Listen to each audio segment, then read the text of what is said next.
José Gabriel Condorcanqui Noguera, más conocido como José Gabriel Túpac Amaru, que en quechua significa serpiente resplandeciente, nació en 1738 en Surimana, provincia de Tinta, obispado del Cusco. Descendiente directo de la estirpe real de los incas, fue tataranieto de Juana Pilco, quien fuera hija del último soberano inca Túpac Amaru I, ejecutado por los españoles en el siglo XVI. José Gabriel Condorcanqui desarrolló sus estudios en el Colegio San Francisco de Borja, al cual accedía la élite indígena. De acuerdo a investigaciones, era un personaje adinerado que hereda la muerte de su padre, el curacazgo de Surimana, Tungazuca y Pampamarca, dedicándose al comercio y siendo dueño de una recua de más de 100 de mulas. Dominó idiomas como el quechua, el castellano y hasta el latín, vistiendo además durante determinado tiempo con refinadas prendas de uso hispano que su altiva economía le permitía adquirir. Le fue bien en los negocios, en la minería y en las tierras, llegando a ser marqués de Oropesa, título que le concedieran las autoridades españolas. En este punto es importante recalcar que fue una persona educada y culta, resaltando entre sus lecturas los comentarios reales del Inca Garcilaso de la Vega, las 7 partidas de Alfonso el Sabio, las Sagradas Escrituras, el drama quechua Apu Ollantay.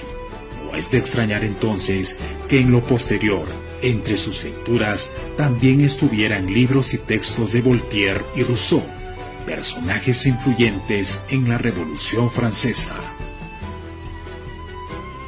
El 25 de mayo de 1760, José Gabriel Condorcanqui Noguera contrae matrimonio con Micaela Bastidas Puyucagua, hija de Manuel Bastidas, descendiente de africanos, y de la indígena Josefa Puyucagua. La joven Micaela era de esbelta belleza y tez bronceada, con el cabello ondulado.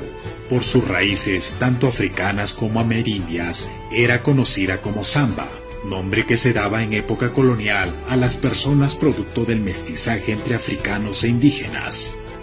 Producto de esta unión, tuvieron 3 hijos, Hipólito, Mariano y Fernando, tomando al Cusco como ciudad de residencia. Micaela Bastidas fue su compañera de vida, de trabajo, convirtiéndose en su lugarteniente y comandando también a sus tropas. Si bien la mita existía antes de la llegada de los españoles a nuestras tierras, fue en este periodo que se depravó tal forma de trabajo, siendo el responsable de ello el virrey Toledo. Los indígenas, adultos varones, cuya edad promediaba entre los 16 y 50 años, eran obligados a cumplir con esta labor. Estas personas en su gran mayoría trabajaban en las minas, sin importar el clima, la geografía o sus horarios. En principio, el virrey dispuso que más de una docena de distritos ubicados entre Potosí y Cusco proporcionaran a una 7ª parte de los hombres adultos a 1 año de servicio en las minas, estableciendo un programa de trabajo que aseguraba una constante dotación de hombres para esta labor, quienes trabajaban hasta 16 horas consecutivas, y peor aún, en muchos casos sin herramienta alguna, lo que significaba trabajar solo con sus manos. Ello, sumado a las extensas caminatas de las minas hasta los lugares de fundición, daba como resultado una alta tasa de mortalidad entre los indígenas. Otras formas de trabajo abusivo era el obraje, el cual obligaba a los indígenas a trabajar en las fábricas textiles en condiciones carcelarias e infrahumanas, al punto de llegar a morir en pleno trabajo. Los pongos, indígenas destinados al servicio doméstico de las casas haciendas, no recibían sueldo alguno más que el suficiente alimento para subsistir. El éxito de la actividad comercial de José Gabriel Condorcanqui fue objeto de la presión por parte de las autoridades españolas, quienes incrementaron los tributos, afectando seriamente el desarrollo de su actividad. Pero pese a sus continuos reclamos documentados, dichas medidas continuaron. Los historiadores coinciden que uno de sus pedidos, que consistía en la liberación de los indígenas del trabajo obligatorio de las minas, fue suficiente argumento para desechar cualquier atención a sus pedidos, incluido en estos el reconocimiento de su linaje real inca, proceso judicial que duró años, pero que, como era de esperarse, no fue positivo para él. Dichos abusos, sumados al incremento desmesurado de tributos, de alcabalas y aduanas por parte de los corregimientos, engendraron en el caudillo el desazón y descontento frente a la corona española. Frente a todo este escenario social adverso para los indígenas, creado y propiciado por los españoles y a buen criterio de José Gabriel Condorcanqui, estalló la revolución. No es posible decir que la gesta revolucionaria de Túpac Amaru fue desordenada o carente de estrategia. Muy por el contrario, fue ejecutada de forma sistemática y obedeciendo a una táctica elaborada. Esto se prueba en la insistencia del caudillo en demostrar a obispos tanto de Cusco como de La Paz, como a funcionarios de esa época, de la crítica y terrible situación en la que se encontraban los indígenas a causa de los abusos laborales.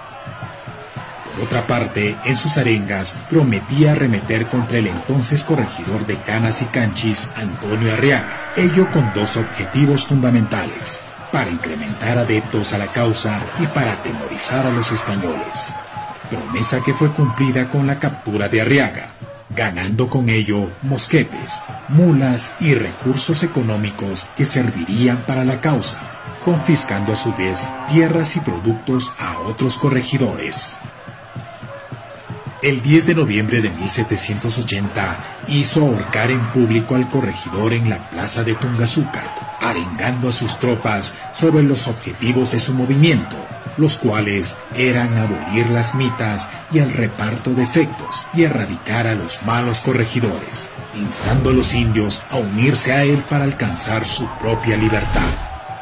Fue entonces cuando adoptó el nombre de su ancestro Túpac Amaru, en clara muestra de rebeldía contra los colonizadores, presentándose en lo sucesivo como el precursor y legítimo heredero de la dinastía inca, enviando emisarios para extender la rebelión por todo el Perú.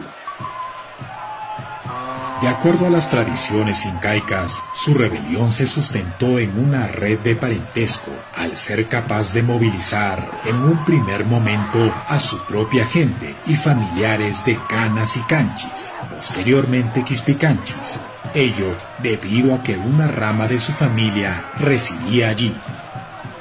Cabe resaltar la participación de sus ex colegas como comerciantes y arrieros, quienes se sumaron a la causa junto con numerosos caciques, quienes proporcionaron pertrechos así como hombres, dando todo ello clara muestra de una organización de la revolución ideada por el caudillo. Sin embargo, la gesta no tuvo mayor impacto en provincias como Calca, Lares, Cotabambas o Abancay, al ser considerado Túpac Amaru mestizo y no un verdadero indio, motivo por el cual no obtuvo apoyo de estas tierras y de otras panacas, aflorando así las discrepancias y rivalidades étnicas existentes. No es de extrañar que muchos otros en buena posición económica, gracias a las dádivas españolas, no apoyaron la gesta de Túpac Amaru II, protegiendo y conservando su patrimonio y determinados privilegios alcanzados. En contraste a todo lo antes mencionado, el ejército revolucionario de José Gabriel Condorcanqui era de una composición étnica mixta, en la que se hallaban sectores criollos y mestizos en los altos mandos. Ello debido a que Túpac Amaru era conocedor de las conexiones y el respaldo logístico que estos poseían. Su gesta representó un levantamiento indigenista e independentista en el virreinato del Perú, ya que pedía la libertad de toda Hispanoamérica de cualquier opresión de la corona de España, declarando el rebelde inca la abolición de la esclavitud negra por primera vez en la misma Hispanoamérica el 16 de noviembre de 1780. Estos actos constituyeron una seria amenaza a la visceral economía virreinal que tenía como base el sufrimiento de los indios.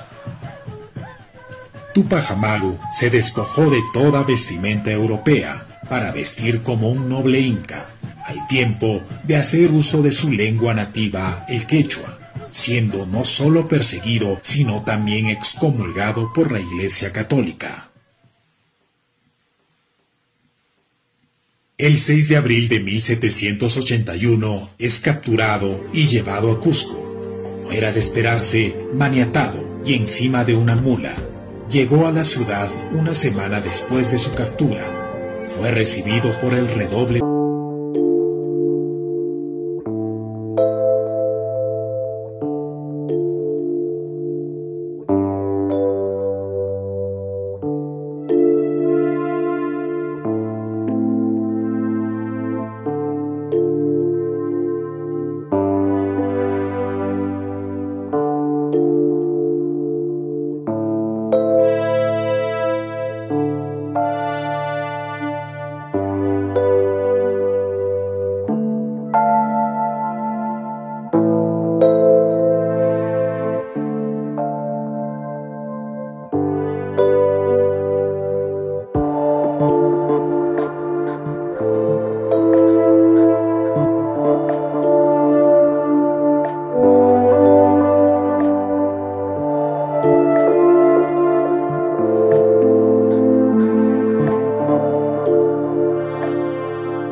En acto público, el 18 de mayo de 1781, en la Plaza Mayor del Cusco, fue ejecutado Túpac Amaru II, su familia y sus compañeros.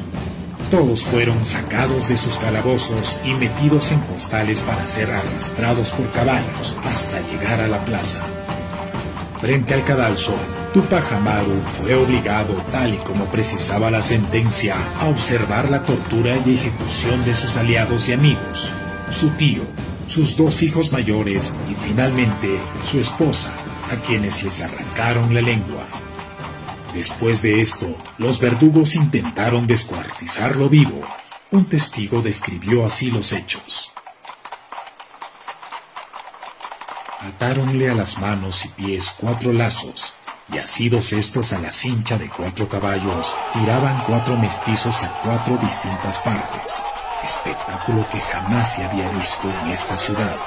Intentaron por mucho tiempo, pero no pudieron absolutamente dividirlo, después que por un largo rato lo estuvieron tironeando, de modo que lo tenían en el aire en un estado que parecía una araña.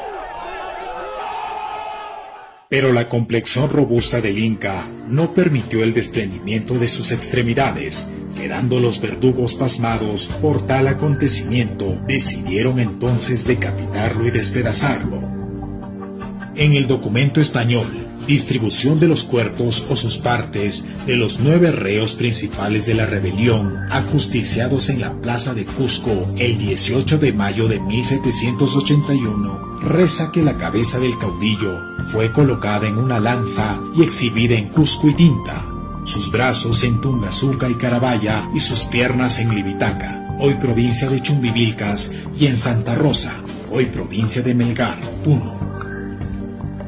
De similar forma, fueron despedazados los cuerpos de su familia y seguidores, siendo sus partes enviadas a otros pueblos y ciudades para dar espantoso ejemplo a quienes osaran desafiar la corona española. Su hijo menor, Fernando Condorcanqui, fue obligado a ver las aterradores muertes de sus padres para luego ser desterrado al continente africano, pero la nave en la que viajaba naufragó, por lo cual terminó sus días en España, muriendo en 1798. Pese a la ejecución de Tupac Amaru, el virreinato no logró sofocar la rebelión, que continuó encabezada por su primo Diego Cristóbal Tupac Amaru, al tiempo que ésta se extendía por el Alto Perú y la región de Jujuy. La tiranía europea nos proporcionó al precursor de la independencia no solo del Perú, sino de las Américas, trascendiendo fronteras geográficas y diferencias étnicas. Su nombre es repetido aún hoy como símbolo de lucha e igualdad. Pajarillo que cantabas una mañana serena, una mañana serena. A unos le aumentas la dicha y